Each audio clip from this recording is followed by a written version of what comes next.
This is Democracy, a podcast about the people of the United States. A podcast about citizenship. About engaging with politics and the world around you. A podcast about educating yourself on today's important issues. And how to have a voice in what happens next. Welcome to our new episode of This is Democracy. This week we are going to discuss an issue that's in front of all of us on our TV screens, in our newspapers, the refugee crisis. That has actually been a long-standing refugee crisis in our contemporary world, a crisis made much worse by recent events in Afghanistan. And we are fortunate today to have with us someone who I think is doing some of the most interesting and thoughtful work on understanding the refugee experience, seeing the refugee experience through the eyes of refugees, and putting that experience in a broader intellectual framework. This is an old friend, colleague, and fellow troublemaker, Venkat Mani. Venkat, thank you for joining us today. Thank you so much for having me, Jeremi and Zachary. I'm really excited to be on This is Democracy. I truly think very highly of this podcast. It's a great honor. Well, we are fortunate to have you with us today, and we know how busy you are. Venkat is a professor of German and world literature at the University of Wisconsin-Madison. He's also a race, ethnicity, and indigeneity senior fellow at the university. He was born and brought up in India, and he came to the United States for graduate school. That's actually where he and I met at Stanford University. We saw each other in the library, I think, week upon week until we finally talked to one another. Absolutely. We were familiar strangers. We were friends before we knew it, right, Venkat? That's true. Saturday morning library goers. Exactly. We were the only ones there. Exactly. It is, for those listening, the best time to go to the library. You have it to yourself. Venkat researches and teaches German literature, the literature of migrants and refugees in multiple societies, and world literature. He's actually a pioneer of the field of world literature. He's the author of a number of important books, A Cosmopolitan Claims, which he published about 13, 14 years ago, and then a multiple award-winning book, Recoding World Literature. He's also published a book I highly recommend as an introduction to the field of world literature. It's called A Companion to World Literature. And he writes frequently for newspapers and various other publications on multiple continents. The Wire, which is in Hindi, Inside Higher Education, Telos, the Hindustan Times. And he most recently published a really thoughtful piece in the Hindustan Times called Empires Slay, Publics Pay, the Global Refugee Crisis Unfolding in Afghanistan. Really one of the most thoughtful analyses of this refugee crisis that I've seen. We will link that on the website so you can all go to the Hindustan Times and read that. So we have a lot to talk about, Venkat. Thank you again for joining us.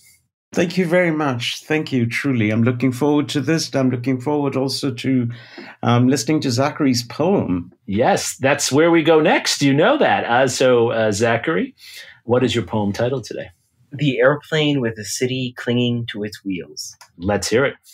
A city is like a memory, forceful, more potent than a real place, and fragile, broken in the span of a second, in the span of a single synapse, undone.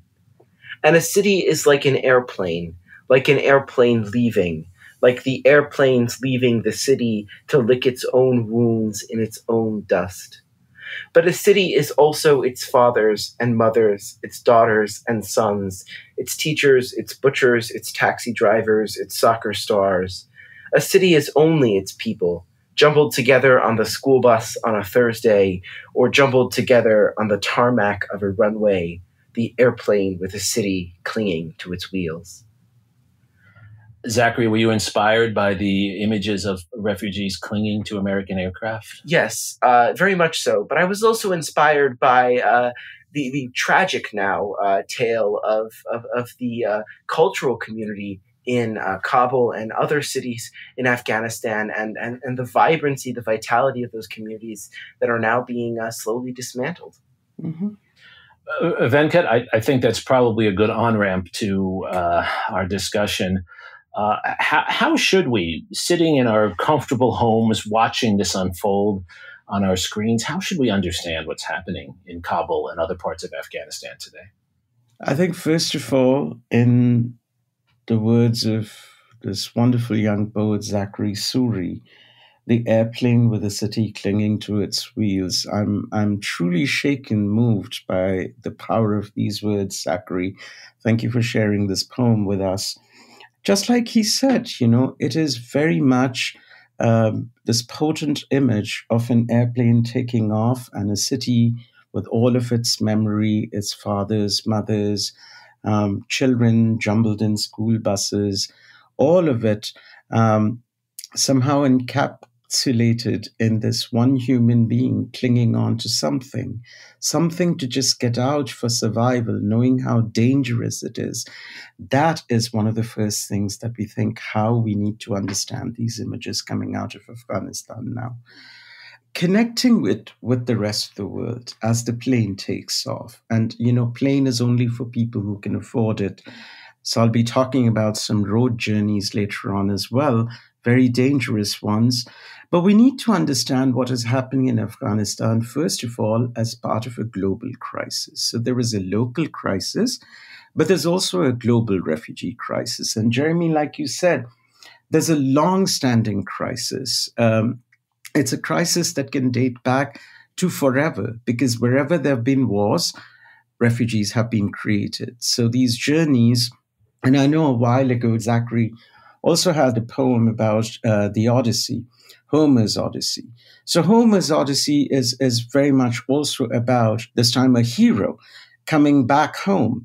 And there's this beautiful episode where he's recognized by his own nurse.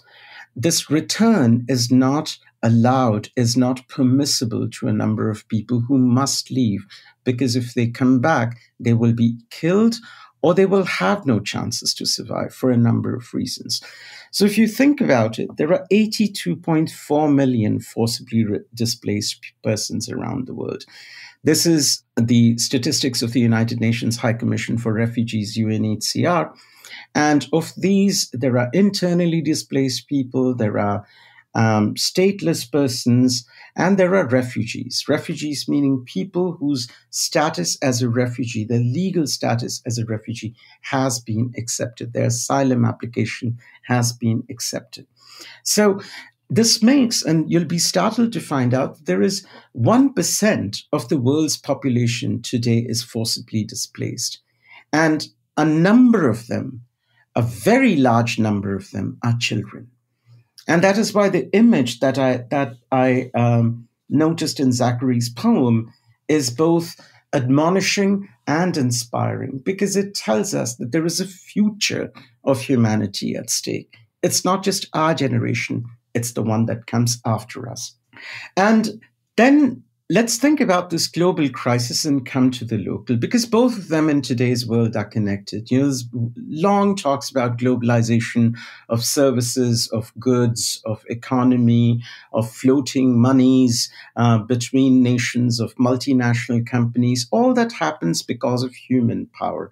It's the humans that matter the most. So if you think about Afghanistan, what happens in Afghanistan doesn't stay in Afghanistan, which means let's think about the three kinds of crises that are happening there. One, of course, is a political crisis, right? It's the crisis at the end of a 20-year-long war. It's essentially a crisis of democratic governance. It's a usurpation of power by force. Second, there's a social crisis connected to that political crisis. So this one is caused by the fact that the persons who have come to power, they're actually religious fundamentalists. Right? They are essentially misogynists. So they're going to, and this is not just pointing out at one kind of fundamentalism, any religious fundamentalism, it can come from Christianity, Hinduism, Buddhism. We've seen that, in the case of Myanmar. It can come in various different ways, shapes, and forms, but essentially it remains anti-democratic. It is fundamental. It is fundamentalist. It is totalitarian. So, and it's in all of its forms, it's pretty misogynistic. So that's where I'm disheartened about this particular social crisis that is happening. As I've been reading, I've been following Afghanistan very closely. You listen to women journalists who are scared. You listen to non-governmental social workers. Yesterday, there was a story in the BBC about women who've been working for the local municipality in Kabul, and they are worried about whether or not they should return to work. If they should return to work, how should they be dressed? You have school children. Taliban were always against schools, and countless bombings in the last 10, 20 years, even after, them having been deposed from power. They have attacked schools. School children have died continuously.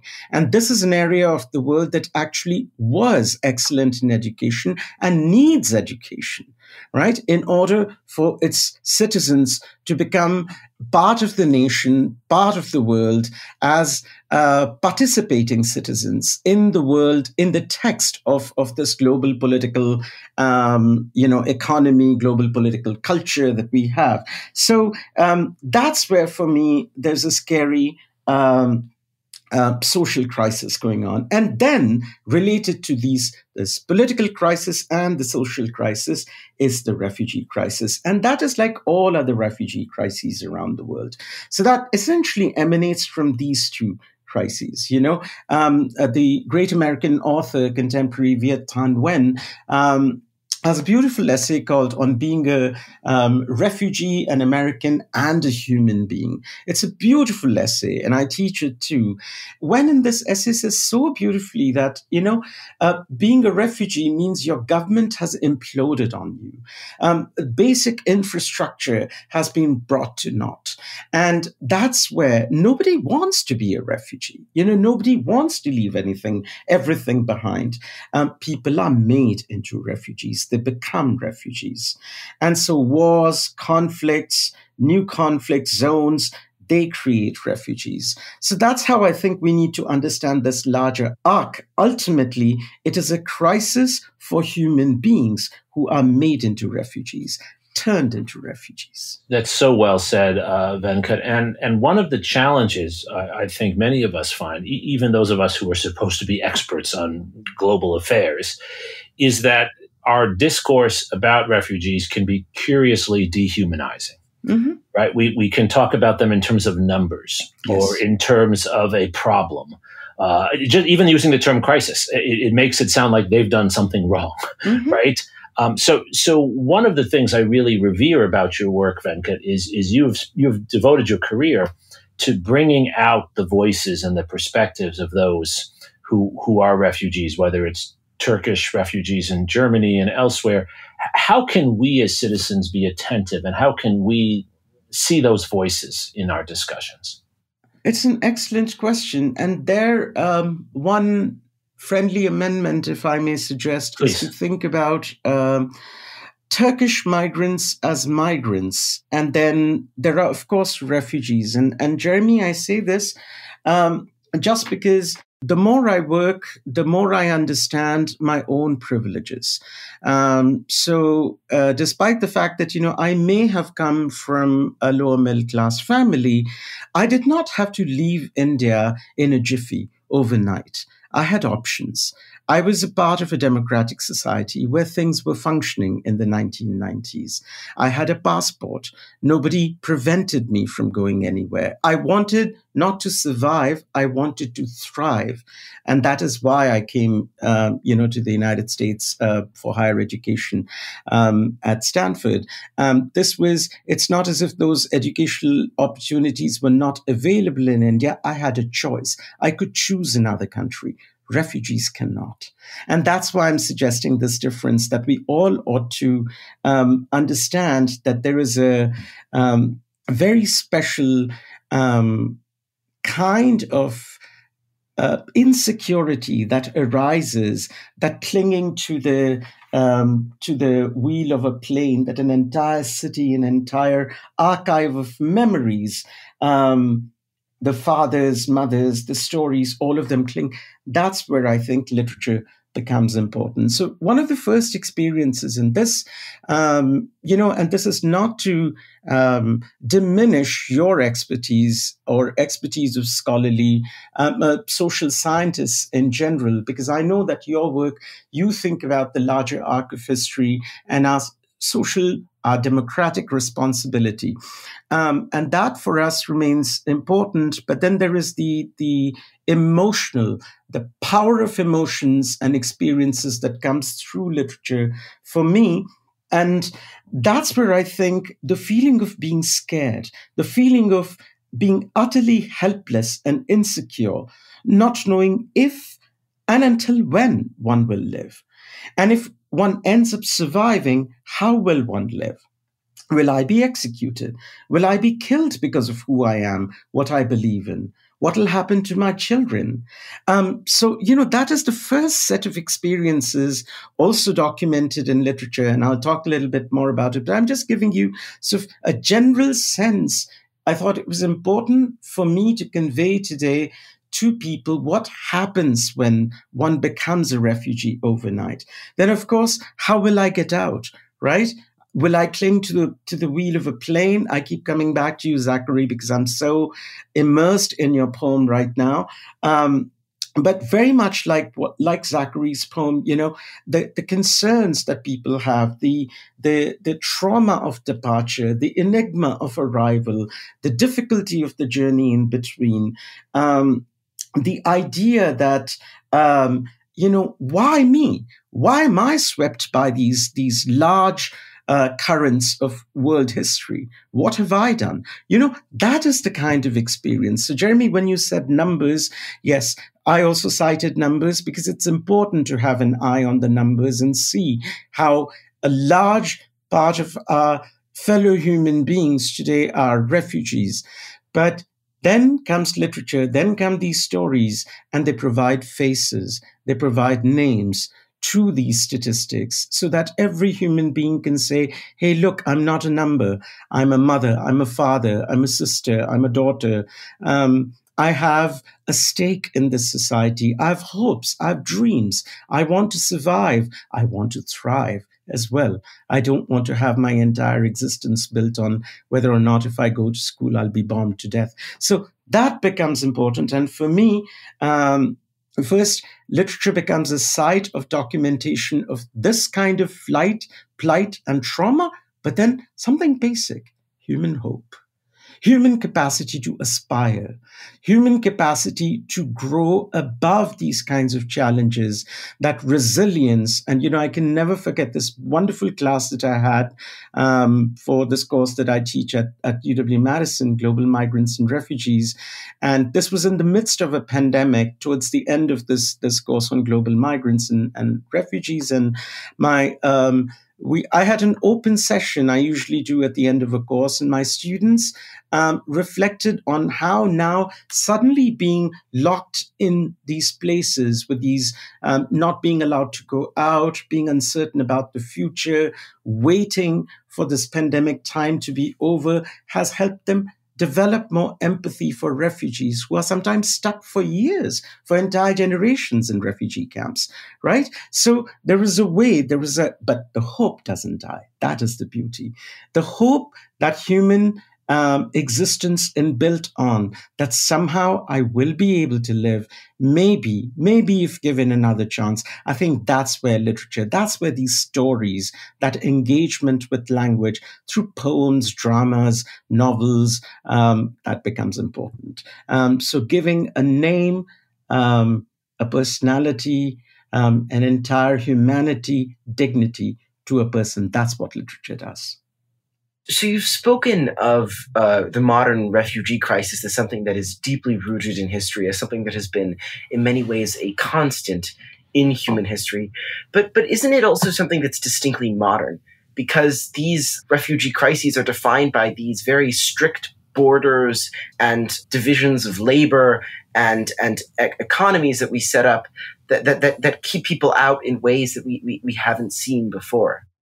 That's a fantastic question, Zachary. I mean, one thing that I would say that political boundaries, territorial, demarcations have been important to all phases of history. And that's why I was saying that, some kind of political organization, that kind of territorial claiming that has traditionally led to wars, that has been part of human history. And if you think about let's say the Odyssey, if you think about the Persian epic Shahnameh, if you think about the epic of Sunjata, the great epic from Mali, if you think about even the Mahabharata, the one of the greatest war epics and one of the greatest epics of world literature that was written in Sanskrit, wherever there have been wars, there have been, the term for that in English was fugitive, right? People fled to find refuge somewhere.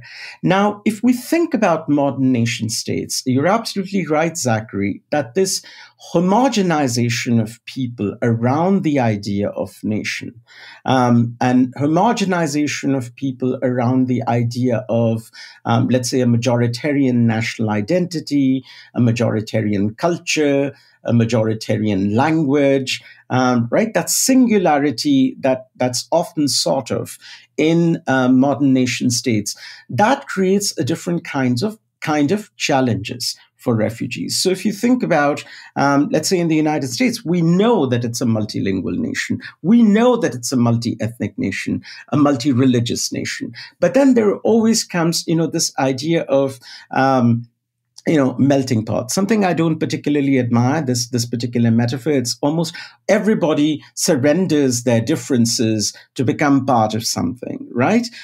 We can think of it in other terms. A bouquet smells better, right? I don't even know what a melting pot would smell like, honestly. But, the idea that the beauty of a nation lies in its heterogeneity. And second, coming back to your question, Zachary, that any nation or nation state was also slowly built through slow sedimentation. Waves of people came, waves of people were displaced. Look at the history of the United States, right? It's built on forced dispossession of land. It's built on waves of migrants coming into the country.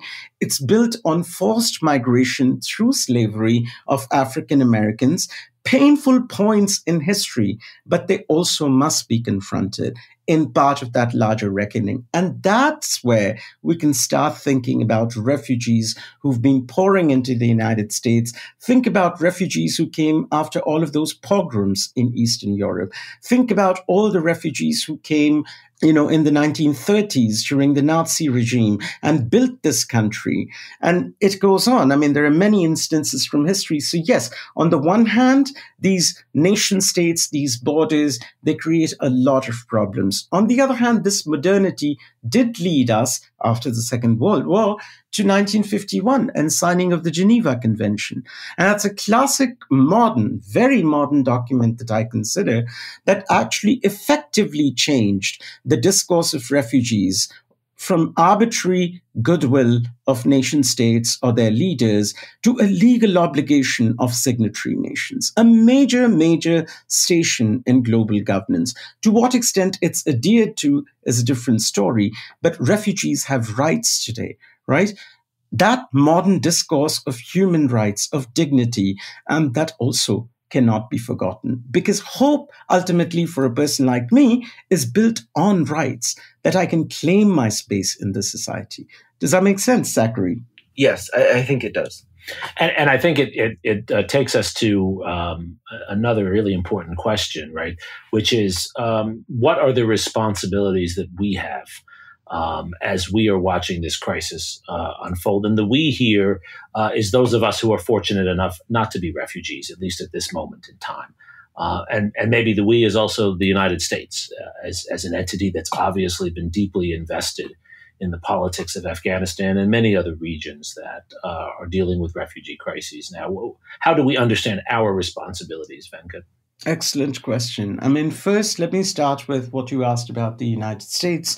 I think at the level of the government, and you said that, it's been very it's a superpower. Let's just accept it. And a superpower cannot isolate itself from the rest of the world. So any kind of exceptionalist politics, any kind of I'm closing myself off, I'm in isolation, that's not going to help. And especially at this point of time when US history is so much anchored in histories of other nations, right? I'm toying around with a term called hyperlinked histories, right? And if you think about a hyperlink, we've all read Wikipedia articles. So there's an anchor text. And then when you click on something, that leads you to another text, that leads you to another text. So if you think about the history of the United States as the anchor text, it leads to another text, it leads to another text. US at some point of time ceases to be the anchor text. So Afghan history, the history of Afghanistan today is connected with the United States, much as the history of Vietnam, the history of Korea, Bosnia and Herzegovina. They're all connected to the United States wherever the United States has intervened or wherever the United States has had any kind of peaceful ties as well. So that's the first thing on part of the government, where I think that there's a history of acceptance. If we really take those words, on the Statue of Liberty seriously, the poor and huddled masses, it becomes our responsibility to accept the poor, the distraught, the downtrodden, especially if we've had some kind of a participation in helping create that refugee situation. And I'm putting it very, very mildly here. Yes. But we also have to think about, how many refugees, I've already mentioned Jewish refugees who came in the 1930s and 40s, but in more recent history, in the 70s, the Vietnamese refugees, the Iranian refugees in the 70s and 80s, those from Bosnia and Herzegovina, but also Rwanda, Somalia, many other parts of the world who came in waves and built this country, right? They helped create the social text of this country. So that is something that on a governmental level, I think this responsibility becomes important, especially if USCIS still says United States is a nation of immigrants. Then comes the public part. And I have more to say on that just because one myth that I want to dispel is suddenly everybody has to become a political activist or write to the government or write articles or somehow go and start a movement for the acceptance of refugees. Not everybody has to do that. These are important venues. Absolutely. Do it. Do it on Twitter, do it on social media, write letters, make phone calls, all of that. But I think of something very, very simple that people can also do, which is understanding, getting rid of one's own stereotypes, remembering one's own migration history, thinking that one also came from somewhere at some point of time in one's own personal past through family histories. There was a moment when someone became American so that others could claim, I was born in the United States, I'm American. Remembering that migration history of the United States, and developing empathy, understanding for people from there on. You may be different, but you're not evil. That is the most basic human, decent, commonplace thing, common sense thing that someone can do. And of course, if you can afford, there's not just financial donations. I mean, I'm thinking of people who may not have enough time to think about these issues or to educate themselves, but they are craving to do something. There's, of course, many, find out what is the agency, what is the place that you trust so you can make a small donation, a very small one, just to sort of say that I also helped, I also did something. There is UNHCR, of course. There is Khalsa Aid. It's based out of England, but it's everywhere in the world. They do tremendously wonderful stuff for refugees. I know that at least in Madison, Jewish Social Services has a designated program for refugees. So find out about such a program. Try to donate money to them, or just try to say, that it's not, if I'm not doing something now, tomorrow if I meet someone who may tell me that they were a refugee, I'll be kind to them. How about just that? You don't have to do anything. Just basic human decency, accepting that someone in need can be helped as maybe I was helped when I was in need. And I say that because, I came as a foreigner in the United States in mid-1990s, 1995, and I was amazed at how many people were willing to help me. And I was actually extremely impressed by that. And I took that as the much longer culture of migration of people coming from elsewhere in the United States. So if that can happen, that can keep that light of hope alive in someone. Right, helping them out in this way. So there are multiple ways. Sure. And the kindness to strangers is such an important part of this. It seems so hard in our world. And maybe this comes back to Zachary's excellent question, right? A world that's very much about defining people as in or out. And as on one side or the other, or as one American president put it, right, you're either with us or against us. Mm-hmm. And a society also that I think is hyper concerned about the absence of sufficient resources. Yes. And someone else taking our resources, whatever that means. And I'm not even sure why there are resources to start with, right? How do you as a teacher try to get your students beyond that? Because I think the opposite of what you called for mm-hmm. is too much of the default in our public discourse. How do you counteract that? By tapping on the kindness and generosity of my students. I think that's my first step, by listening to them, precisely by dispelling those kinds of myths about someone necessarily coming and taking their job away. We all live in a competitive world, and this is where, my experience, my formative experience growing up in India, post-independence India, but in the 80s, and then going to college in the 90s, right? That was a very special time. And I'm not saying there are any golden periods, and now we always think about our period as the best period. That's not what I'm trying to do. We're getting old, Venkat. That's a sign of age. We're getting old. That's right. Yeah, we're getting there.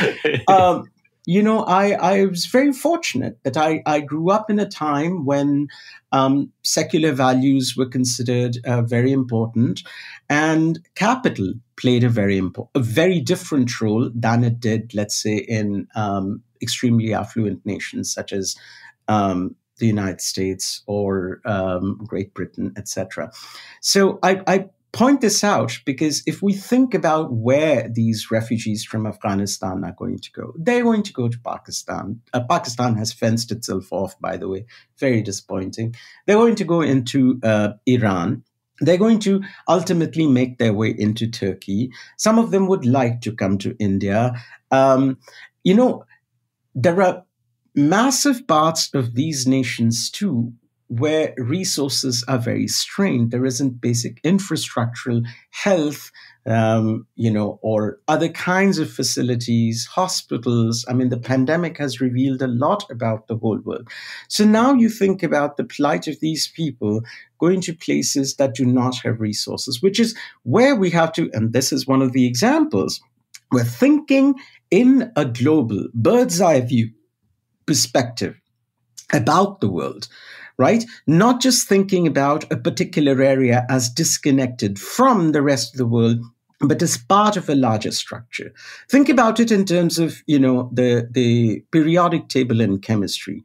Can I point out at just gold and say, I'm only going to study this? The entire periodic table has to be studied with one metal in relationship to another. It's in their difference that we learn what this entire table is about. And by the way, I was a very bad chemistry student, so I don't know why I'm thinking about it. But this is what I think I tell my students, that think of yourselves not just as residents of city X, county Y, but think of yourselves as part of a larger text that goes beyond the nation, that doesn't disconnect you from the nation where you grew up and you're proud of. And mind you, Jeremy, you have international students too at UT Austin, right? Staying aware of what one is rooted in, where one comes from, but seeing those origins in relation to the rest of the world. And I think that, for me, with my students too, creates a very different kind of text where they themselves take over and join in and create a new text of empathy, which I think is very important. I mean, I'm not nostalgic only about the past, I have to say. It is the next generation that teaches us a lot. They are the ones who will lead us into a better future. And I'm pretty confident of it. And I think that's where this connection with the next generation, it's tech savvy, it's worldly. They know that they're going to live in a more and more heterogeneous world, in a society where they'll find people like me, people like others with accents, with other family backgrounds. They might share a neighborhood with them. They get it. They get it. And I think to listen to the students, to tap on that sense of heterogeneity, to think about that hope together, that's what I think makes opening up of this text possible for me. I think that's so well said. Zachary, does that resonate with you? Do you see the kindness toward strangers and a broader canvas of understanding of migration? Do you see that seeping into your generation, and how so? Well, we've been talking a lot lately in my high school community about things like microaggressions. Mm-hmm. And I've also personally been reading probably more philosophical texts on things like the banality of evil, this idea that so many of the worst things in the universe and in human history are created by simple acts of ignorance. But I think there's also the opposite, right? There are these micro gestures of compassion that can add up to big impacts and to helping lots of people. And some of the greatest gestures in human history are created simply by choosing to listen to people and choosing to reach out. And I think there really is that sense in my generation that we need to move beyond the microaggressions to the micro compassion. Beautifully said. Venkat, does that resonate with your work as well? Beautifully said. This is exactly, this pretty much sums up my 15-minute discourse. So thank you, Zachary. So no. I think we should have. That's why I was saying this generation is much smarter than we are. Yes, they are. They are, and they're responsible. And well, first there is, of course, the distance too, right? So the ways, Jeremi, you and I experienced 2001, 9/11 is not the way this generation is experiencing it, right? Secondly, last year was, and I was so happy to see, to hear, Zachary, that in your high school community, the word that you used, in my high school community, we are discussing that. Not in my specific class, not in my course X or Y, but if that is a discussion going on in the community, more power to you all. That's beautiful. Last year was not just the global pandemic in the United States. It was a year of major racial reckoning, a coming to terms with our history. Now, I may have spent only a quarter of a century in this country, and I'm very, very relatively new to the much longer history of the United States. But at the same time, I am part of this political text. So what happens here, I take it as my responsibility as well. I mean, both as a person of color, but also as an educator, as a researcher, that there is a text there is a presence of acute disadvantages that also exists in the United States, racisms of very specific kinds that exist, microaggressions of very specific kinds. And it becomes my responsibility to intervene and act in order to build a better society. And I cannot do that alone, which means I need my students, I need my colleagues, I need anyone who will walk two steps with me. And that is why this micro-compassion that you mentioned, right, Zachary, that becomes important. If even for a day, if even for at some traffic signal or some Walgreens, if one can tap into one's micro-compassion and do something nice, undo one's hatred, that becomes a gesture. But more practically, I think that is where education in the humanities and social sciences, and especially humanities, literature, history. That for me is very important. Because if we don't come to terms with our history, if we don't recognize history of movements, histories of heterogeneity, of plurality, if we don't think about the relevance and ask hard questions about what is essential for us in order to survive peacefully, to coexist in this larger world, if we don't have compassion for the person next door, we won't be able to build compassion for a refugee who's being created right now thousands of miles away from us, right? And that is why asking those hard questions, that is why thinking through some of these basic assumptions of our life, undoing our privileges, unlearning our privileges, that becomes important. And I think this resonates so well, our entire discussion, Venkat, with one of the foundations for thinking about democracy as a historical and philosophical entity, which is how does a society treat the least fortunate, the newest arrivals? And I think it's fair to say, and I think this is a theme throughout our podcast, that our society is at its most democratic. It's achieving its aims most, not when it's simply producing more money. There's nothing wrong with that, but when it's actually helping those who are least fortunate. And as you said so well, we all have migrants in our DNA. We're all the children of migrants. And to think about democracy as not the melting pot of migrants, but the community for different migration experiences. I think, Venkat, you've done more than anyone else I know to articulate that and to share it with us, particularly today. And I think it gives us a lot of food for thought. Thank you for joining us today, Venkat. Thank you so much. I so thoroughly enjoyed this. Thank you, Zachary. Thank you, Jeremy. And thank you, Zachary, for your poem. And yes. The image, I think it's embedded in our minds now of the airplane with the city clinging very to much, it. Very much so. I couldn't get out of it when I was thinking of the first answer. So truly powerful. And thank you, of course, to our listeners for joining us for this episode of This is Democracy.